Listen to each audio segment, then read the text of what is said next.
Da-da-da-da-da, charge it. So I love it. Okay. All right. Go. Go. so how much trouble can one teenage mall rat get into? Let's find out. Yeah, Uh, I've got a couple of my own, so trust me, that's a lot. yeah. So welcome everyone. I'm Dave, And I'm Dirk. and this is 2D Board Gamers. And today we're going to do a hero review for Jubilee. We've each had a chance to play her in the various aspects now, so we thought we would do a hero review. All right, so we've got here her alter ego form is Jubilation Lee. She is a mutant. She's got 3 recovery. She has a hand size of 6, and she starts with 9 hit points. But she's got this cool ability called Mall Rat here that as an action, you can search your deck for the shopping spree player side scheme, and you get to put that into play, and you can only do that once per phase, which I thought that was interesting that it's per phase and not per turn. Yeah. I mean, how are you going to do that on the villain phase? I don't. I just thought that was weird, but okay. All right, and then she's hero side. She's Jubilee. 1 thwart, 1 attack, 2 defense. She's an X-Men, like totally. It's a resource action. Exhaust Jubilee and generate a wild resource.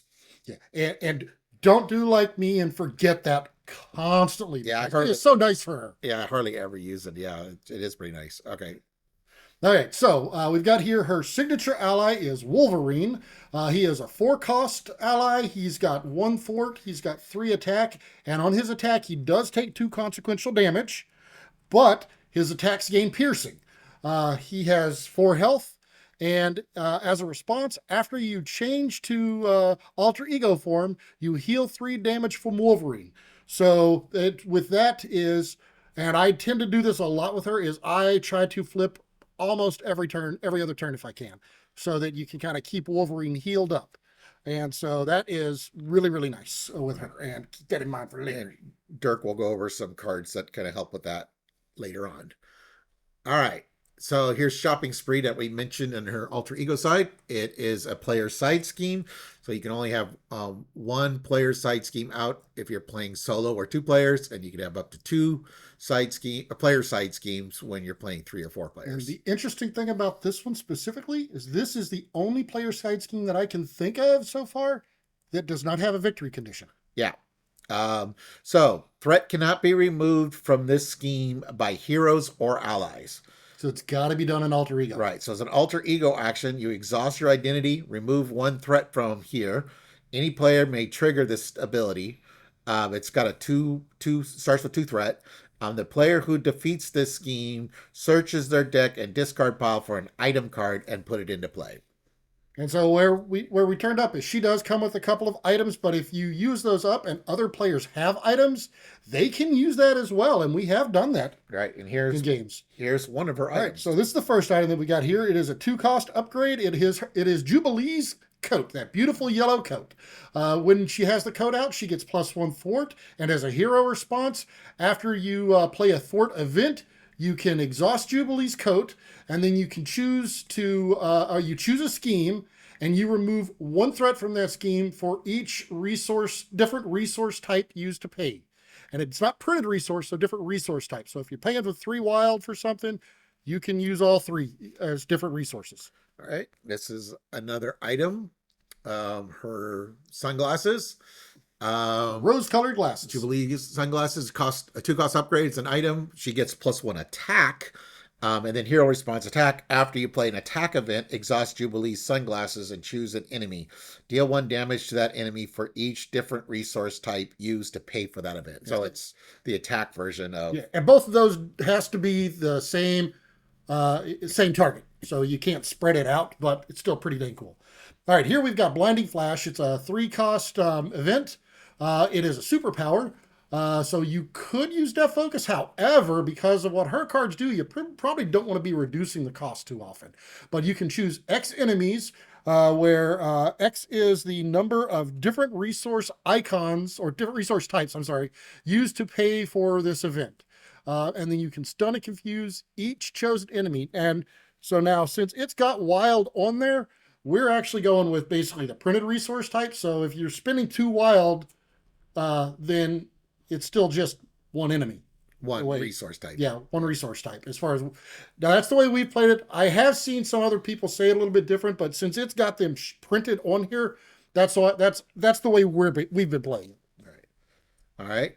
Then we got 3 copies of Firecracker. It's a 2-cost event. It's an attack superpower. Deal 4 damage to an enemy. If you pay for this card using 2 different resource types, you can stun that enemy. Yep.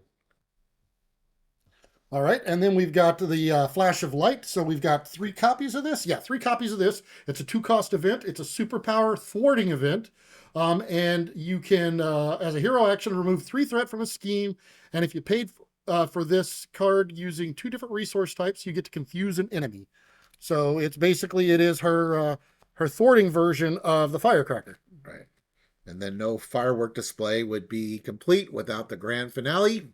It's a 3-cost event. It's an attack superpower, hero action. Deal 2 damage to an enemy for each different resource type, and it's got the 4 different ones you use to pay for this card. Choose an enemy and deal 2 damage to it. Okay. Now, she's got here that cleared. the plasmoid energies, and what we notice about these is they all have the same name, but notice they all provide 2 resources, but they all provide 2 different resources. So these can help pay for a single card instead of having the double resources like the strength and energy and such. These are probably what you're going to be wanting to use in your deck instead. I mean, you could use the others, but these work in conjunction with her card abilities. Yeah, like I usually don't put strength, genius, and energy in a Jubilee deck. Yeah, because a lot of times you need the different colored resources. So for a 2-cost card, you're spending 4 resources sometimes with her, and so that's no bueno. So I got some cards that I think work with her. And they all pretty much happen to. They all came in her hero kit, so that tells you something. The first one is Husk.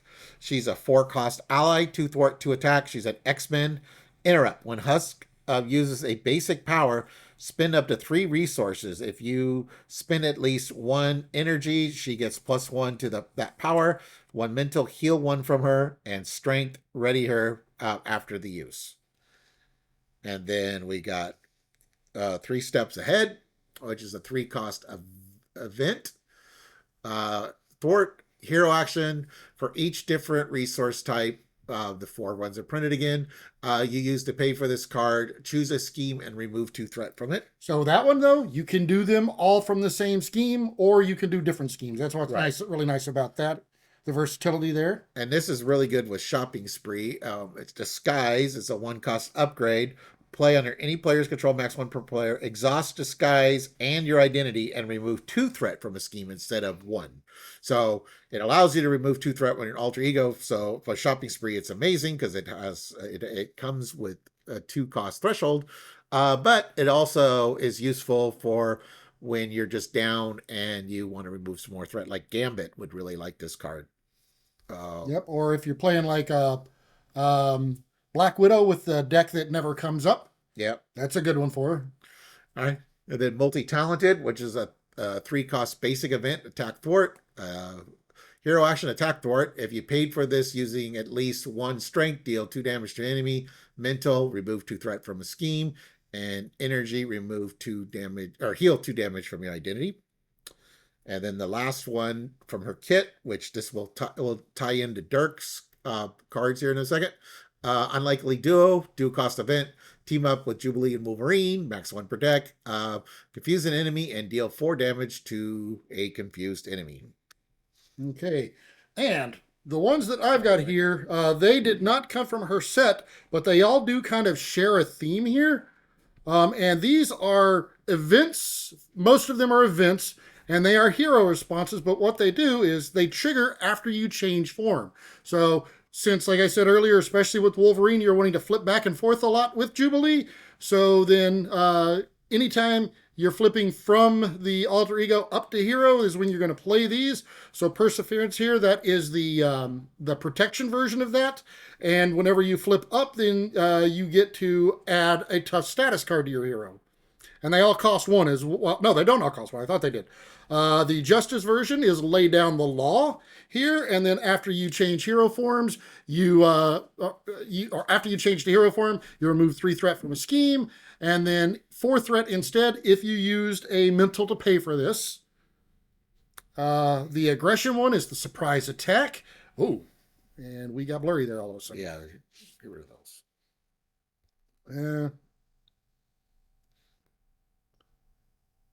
Okay, but so this one you deal 3 damage after you change forms, and 4 instead if you used a strength resource to pay for it. See, it's trying to focus on your hands. So Yeah. You could not do your hand in front of it. Okay, here we have got the leadership version of it, and that is the Moxie card. Now this is a 0 cost one, but after you change to hero form, you add +1 to your thwart, +1 to your attack, and +1 to your defense until the end of the round. So, and again, that's till the end of the round. So if you've got ways to unexhaust, that's even better. And of course, last but not least is the tried and true Ready to Rumble card. Now this one, it's one early on in the days of this game. We played this a lot more often. It struggles for room in some of the newer decks because of all the different cards and all the choices you have. But with her, it's actually pretty good because you're flipping so much, this will ready you. So if you have to go down and heal or do something else, exhaust to get rid of a card, you know, a treachery card or something, then you can use this to unexhaust whenever you come up. Okay. And this one, of course, let's see, does this one? Yeah, you do have to discard this one though, so okay. It's an upgrade, so it can stay out there once you get it out. But then, yeah, another card I thought of, X Gene.